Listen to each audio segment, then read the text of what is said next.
ഭർത്താവ് കുടുംബവും കുട്ടികളെയൊക്കെ നന്നായി നോക്കുന്ന ആളാണ്. പക്ഷെ പുകവലിക്കുന്ന ആളാണ്. പുകവലി ഇവർക്ക് വലിയ അസ്വസ്ഥത ഉണ്ടാകുന്ന കാര്യമാണ്. ചില പാനീയങ്ങളൊക്കെ ഉപയോഗിക്കുന്നതായിട്ട് ആദ്യം തന്നെ മനസ്സിലാക്കിയിട്ടുണ്ട്.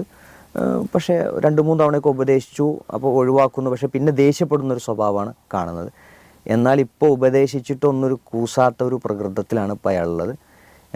ഫജ്ർ നമസ്കാരത്തിന് എണീറ്റാൽ ചിലപ്പോൾ നല്ല മിക്കപ്പോഴും നമസ്കരിക്കാറില്ല എന്നാണ്. അപ്പോൾ അദ്ദേഹത്തിൻ്റെ ഉപ്പയോടൊക്കെ സംസാരിച്ച സമയത്ത് പിന്നീട് ദേഷ്യം കൂടുന്ന ഒരു സാഹചര്യമാണ് ഉണ്ടായത്. അവർ പറയണത്, ഇദ്ദേഹം പറഞ്ഞ വാക്കുതാണ്, മരിച്ചാലും ഞാൻ പൊറുക്കൂല എന്ന് ഭർത്താവ് എപ്പോഴും ആവർത്തിച്ച് സംസാരിക്കുന്നു. ഞാൻ വല്ലാത്ത പ്രയാസത്തിലാണ്. എന്താ പറയുക, ഈ പുകവലി പോലുള്ള സംഗതികളൊക്കെ ഉള്ള ഒരാളെ കൂടെ ഒരു ഭാര്യയ്ക്ക് മുന്നോട്ട് പോകൽ നല്ല ബുദ്ധിമുട്ടാണ്. കാരണം നമ്മളാരും പുകവലിക്കാത്ത ഒരാളും ഒരു പുകവലിയുടെ സ്മെല്ല് ഇഷ്ടപ്പെടുന്നില്ലല്ലോ. ഇപ്പോൾ നമ്മളിപ്പോൾ സംസാരിക്കുമ്പോൾ ആ സ്മെല്ല് വരും, അടുത്ത് പെരുമാറുമ്പോൾ വരും. ഒരു ഭാര്യ ഭർത്താവ് എന്നൊക്കെ പറഞ്ഞാൽ എത്ര അടുത്ത് ജീവിക്കുന്ന ആളുകളാണ്. ചിലപ്പോൾ രാവിലെ വരെ എന്ത് ചെയ്യണം, ഈ ദുർഗന്ധവും സഹിച്ച് ജീവിക്കണം. ഇതൊക്കെ ഒരു വലിയൊരു ക്രൂരതയല്ലേ അത്.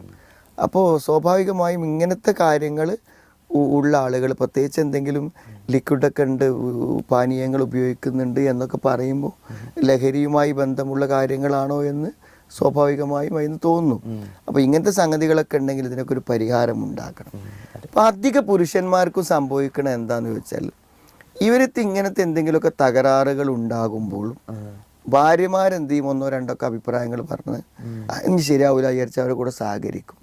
അപ്പോൾ എന്ത് ഞാൻ ചെയ്താലും ഇവൾ എൻ്റെ കൂടെ ഉണ്ടാകും എന്നൊരു തോന്നൽ പൊതുവെ എന്ത് ചെയ്യുന്നുണ്ട്, ഈ ദുശീലങ്ങളൊക്കെ ഉള്ള പുരുഷന്മാർക്കുണ്ട്. ഇവൾക്ക് വേറെ നിവർത്തില്ല, ഇവളിനി ഒന്നും ചെയ്യില്ല, ആ ഒരു തോന്നലിൽ നിന്നാണ് എന്ത് ചെയ്യണത്. അതല്ലെങ്കിൽ ഒരു സ്മോക്ക് ചെയ്യുന്ന ആളോടൊക്കെ ഭാര്യ എന്ത് ചെയ്യാണ്, എനിക്കിത് ഇഷ്ടമല്ല എന്ന് പറഞ്ഞാൽ അപ്പം നിർത്തില്ല അയാൾ. അത് നിർത്താതിരിക്കാൻ കാരണം, ഞാനിതൊക്കെ തുടർന്നാലും ഇത് ഈ അവിഹിതങ്ങളും അങ്ങനെ തന്നെയാണ്. അതൊക്കെ ബന്ധങ്ങളുണ്ടെങ്കിലും അതൊക്കെ എനിക്കുണ്ട് എന്ന് അറിഞ്ഞാലും ഇവളിവിടെ നിലനിൽക്കുമെന്നതാണ്. അപ്പോൾ നമ്മൾ എന്തിനാണ്, സ്ത്രീകൾ എന്ത് ചെയ്യണം, ഒന്ന് സ്റ്റേണായിട്ട് ആ വിഷയങ്ങളിലൊക്കെ ഒരു സ്റ്റാൻഡ് എടുക്കണം. അതിൻ്റെ അർത്ഥം ഇറങ്ങിപ്പോകണമെന്നോ ഇനി ഒരിക്കലും തിരിച്ചു വരില്ലെന്ന് പറയുന്നത്. ഇതൊക്കെ ഉണ്ടെങ്കിൽ എനിക്ക് തുറന്നു പോകാൻ ബുദ്ധിമുട്ടാണ് എന്ന് അയാളെ ബോധ്യപ്പെടുത്തുമ്പോൾ മാത്രമേ അയാളുടെ മാറ്റങ്ങൾ ഉണ്ടാവാൻ സാധ്യതയുള്ളൂ എന്ന് തോന്നുന്നു. കാരണം അത് ഇനി ഇതിൻ്റെ പല കാര്യങ്ങളിലേക്കും അതിങ്ങനെ വ്യാപിച്ചുകൊണ്ടിരിക്കും. അയാൾ പൂർണ്ണമായും പുറകോട്ട് പോകുന്നൊരവസ്ഥയിലേക്ക് വരും.